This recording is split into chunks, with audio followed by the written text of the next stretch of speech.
That's why, you know what the number one job of somebody that sold their soul in Hollywood is? What? Is to act like it didn't happen.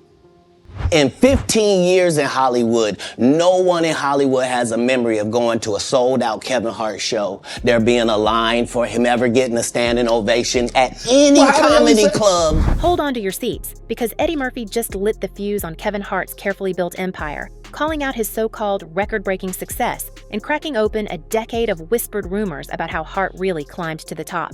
It started casually, almost as a joke, when Eddie told an interviewer he might have to return to the stage just to take back his box office record from Kevin.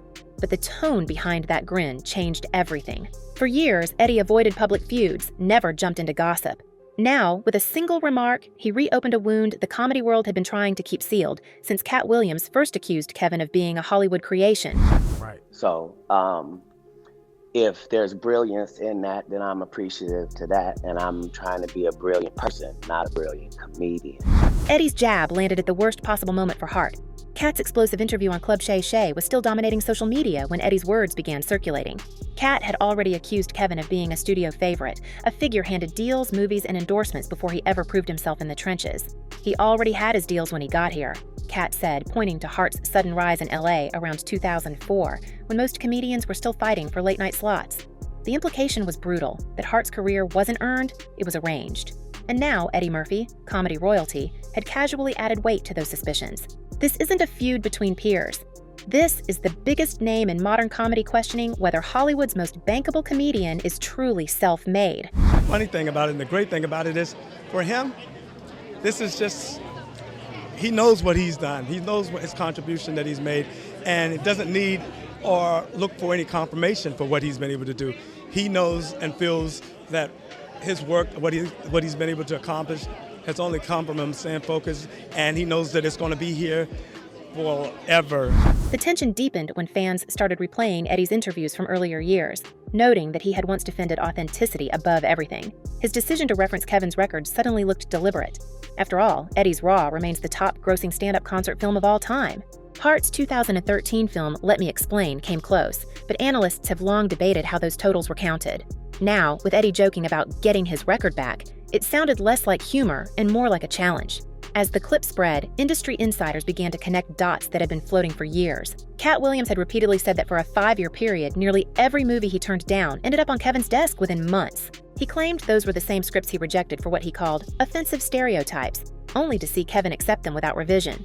When Eddie stepped into the conversation, the timing seemed too sharp to be coincidence.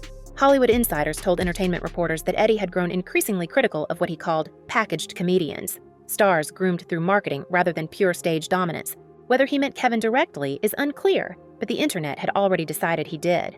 Kevin Hart's polished image made the scrutiny hit harder. I made a bad error in judgment and put myself in an environment where only bad things can happen, and they did. And in doing that, I know that I'm going to hurt. Over the years, he built himself as the clean, disciplined family man who outworked everyone. His team managed crises before they became career-ending, from the 2013 intoxication arrest to the 2017 Vegas hotel scandal that spiraled into an extortion attempt. Each time, Hart appeared in control, issuing apologies or jokes before headlines could bury him.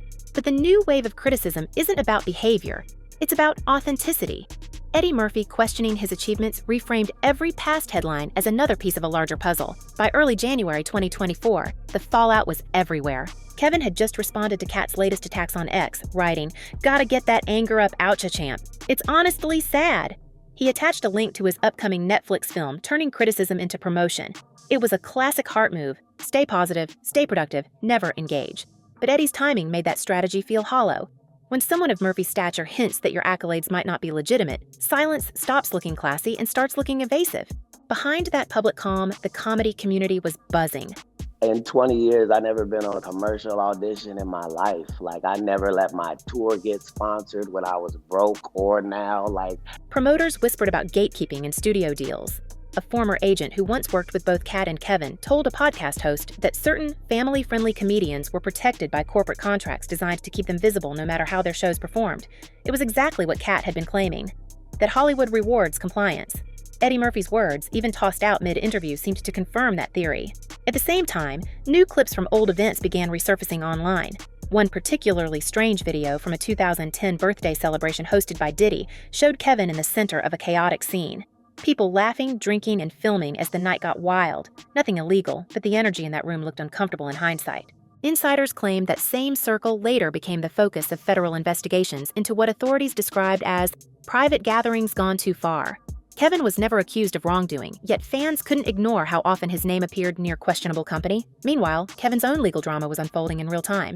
Late December 2023, court filings revealed that he was suing YouTuber Tasha K for alleged extortion after she demanded a six-figure payment to suppress an interview with his former assistant, Misha Shakes. That interview, released on a subscription site, contained claims of infidelity and gambling, accusations Kevin publicly denied. Still, the timing was brutal. As soon as Eddie's remarks reignited talk about Hart's manufactured success, another scandal about his personal life hit the feed. The image of the self-made, disciplined comedian was cracking from every direction. I'm not an extortionist. I'm not a stripper. 27-year-old Montia Sabag is speaking out today and defending her name. We can't ignore how this connects back to Monique.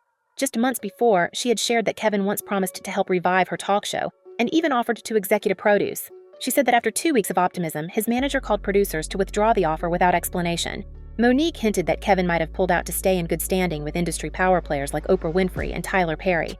When she repeated the story during her sit-down with Shannon Sharpe, fans remembered how Eddie's joke about Kevin's record landed. It suddenly felt like the elders of comedy were quietly closing ranks, holding Kevin accountable for choices made behind the scenes.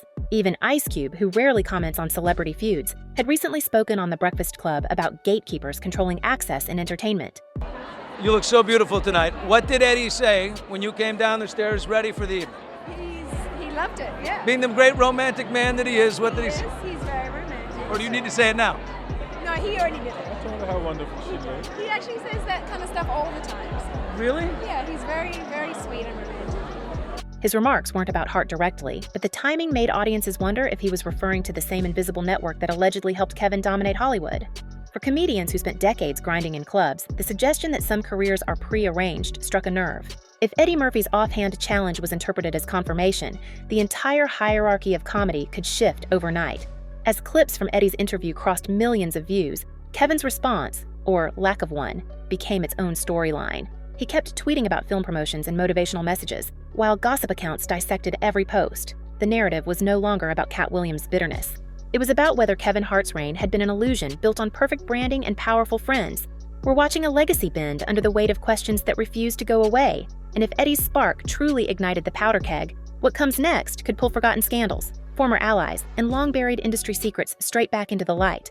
As Eddie's comments kept circling, we started noticing how they revived every dormant feud attached to Kevin Hart's name. Sources close to the comedy circuit claim that Katt Williams' accusations about Hart taking roles he had rejected were not isolated complaints, but part of a wider narrative about favoritism in Hollywood. These insiders describe a system where certain names are quietly pushed ahead, their careers inflated through industry favors while others are quietly shelved. It's the same frustration Monique expressed when she said her opportunities vanished after refusing to play along with the politics. Now, with Eddie stepping into the mix, that frustration feels validated. It's not just personal rivalry anymore. It looks like an old pattern resurfacing under a new spotlight. Critics online point out how Monique's ordeal mirrors Katt's. He was leading. No, we've never heard of that before that person or since that person. What do you think a plant is? Both claimed the game was rigged, that some comedians were punished for demanding fairness while others rose faster than logic allowed. Monique was sidelined after her public dispute with producers she said had broken promises. Katt was ridiculed for calling out gatekeepers. Yet both stories lead to the same place. Kevin Hart standing at the center of a web of power, surrounded by executives who supposedly decide who gets crowned next. While Hart projects gratitude and positivity, his detractors see strategy, a man carefully guarding the system that made him untouchable. Meanwhile, Eddie Murphy's involvement pushes the issue from gossip to cultural moment. When a legend of his level casts doubt on your numbers, the industry listens. Insiders claim that conversations are already happening in boardrooms, questioning how Hart's records were certified and whether his touring stats were ever independently verified. Some venues are reportedly rechecking attendance logs for past shows that were promoted as sold out. There's no proof of tampering, but even the idea that the numbers might have been padded changes the way people talk about Hart's empire. Behind the scenes, Hollywood's silence is deafening. Publicists who once praised Hart's business acumen now speak off the record about corporate protection. One longtime promoter claims that studios intentionally bundled Hart's stand-up appearances with film promotions to inflate attendance figures, blurring the line between genuine fan demand and marketing machinery. If true, that would explain why Katt Williams insisted no one remembered lining up for Hart's shows, even while box office reports bragged about record-breaking crowds. At the same time, whispers about Kevin's selective generosity keep spreading. To just go and possibly do research or fact check. And if they do, then great. If they don't, then kudos to that as well. I just don't have the time for it. We can't ignore how his mentorship of Tiffany Haddish is celebrated as proof of his good heart. Yet many note how few other comedians have received the same public push. Monique said Kevin once offered her a comeback project and then quietly pulled out after a call from his manager. Others who worked under his company claim that opportunities vanish whenever executives sense conflict. Insiders say that loyalty to Kevin can open doors, but questioning him can close them just as fast. Whether that's personal caution or strategic control, we're seeing a pattern that matches what Ice Cube once called gatekeeping at its finest. As social media debates heat up, Kevin's calm demeanor has become a talking point of its own. Each time the pressure rises, he tweets another motivational quote or promotes a film. Supporters see discipline, critics see diversion. They argue that every positive post doubles as deflection, a way to drown controversy in glossy branding. It's an old technique in Hollywood. Keep moving, keep smiling, and never feed the story. But with Eddie Murphy's shade still echoing, that approach may not be enough to keep the cracks from showing. Now, industry bloggers are comparing the current tension to past Hollywood shakeups. They mention how certain stars once appeared unshakable until a single revelation changed everything. We've seen it before. The smiling image, the impeccable press run, then a slow unraveling once insiders start leaking what they know. In Kevin's case, the alleged leaks are already trickling. A former road manager told a podcast host that Kevin's early stand-up tours relied heavily on sponsors who covered venue costs in exchange for product placement. If those sponsorships were quietly counted as ticket sales, it could explain how Hart's early numbers looked so extraordinary. No one has confirmed it, but the rumor alone has people digging. Meanwhile, Katt Williams hasn't let go of the bone. His team has reportedly prepared receipts, old emails, production drafts, and schedules showing which scripts he claims were taken from his desk and reassigned to Hart. We can't verify what's in them, but if those files ever go public, the narrative around Hart's rise could change overnight. The idea that Eddie Murphy might have known or suspected as much only deepens the intrigue. Eddie's laugh may have sounded casual, but his timing was surgical, hitting right when Hart was trying to bury the Tasha K lawsuit under press for his Netflix release. The legal tension around that case keeps growing too. Documents from the court filing show Hart accusing the blogger of attempting to extort him for $250,000. Yet the interview in question still dropped online, filled with his former assistant's claims about infidelity and gambling habits. Fans can't help connecting these dots to the old 2017 scandal when Hart publicly apologized to his wife after admitting to what he called a bad error in judgment. It's not the same situation, but the overlap in timing makes people wonder if the image of the perfect family man is starting to crumble again. We're also seeing comedians divide into camps. Some, like Michael Blackson, continue defending Hart as a hard worker who earned his success.